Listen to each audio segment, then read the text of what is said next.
саламатсыздар. Биринчиден айталы дегенimiz 5-октябрда жаш балдар ушу Кыргызстан партиясы 2 күндө 2 мэрди алып келсин деп площадта көз жок калган жок. Бир бала бут колу жок калды. Үмүт деген инибиз жанын берди. Мына азыр элдин баары өздөрүнүн туура эмес саясатка көз карашын айтып жатышат. Туура эмес. Кыргызстан партиясынан келген бул эзиңерде болсо 5-нде төңкөрүш эмнеге болду? Жана бийликтин атын жамынып алып, шайлоону өз каалагандай бурмалашып, шайлоону ошодон келип чыкты чыр 5-и. Эми ошол партиялар өздөрүнүн кадрларын аргаш жерге барып коюп атканын биз түшүнө албай атабыз. Же сүйлөшүп алышканбы, же ушунчалардын балдары акылдуу, элдин балдары келесобу?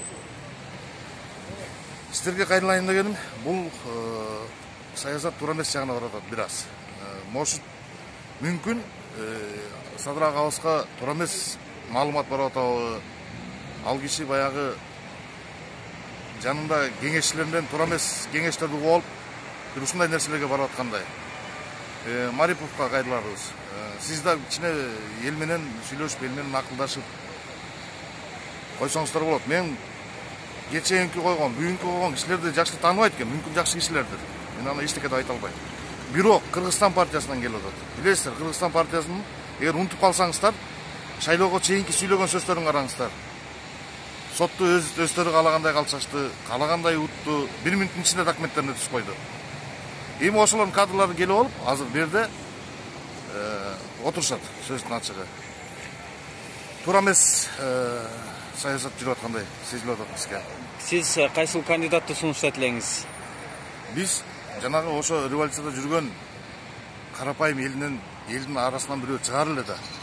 Ошо Бишкек деп, Кыргызстаным, элим деп күйгөн бирөө чыгат эле да. Монда өзүңүздүн сөзүңүз бар эле, бүт кадрлык маселелерди тыкан чечебиз деп жолукканда өзүңүз айттыңыз эле. Эми биягы андай болбой кетип атат го, туура эмес кетип атат. Эми күндө эле мэриянын алдында элдер чогулуп митинг боло бергени бул жакшы нерсе эмес го. Тынч жашоого өтүп алдыда жумуш көп, ошонун баарын жасасак болмок. Анан эми билбейм, бир ушундай эме сезилип атат, ошо биримдик мекеним Кыргызстан партиясы үчөө бир азыр мамлекетти башкарып аткандай эле ой калтырып атат бизге. Аэропорт боюнча мына фонд госимущество, эми мэрия, эми да кандай сюрпризтерди кыласыңар элге. Шуну бир туура кабыл алып, туура чечебиз деген оюбуз бар. Рахмат, өзүңүз тааныштырып койсоңуз. Мен Кайрат Турдумалиев, Чоң Азат партиясында Чүй областынын координатору болчумун.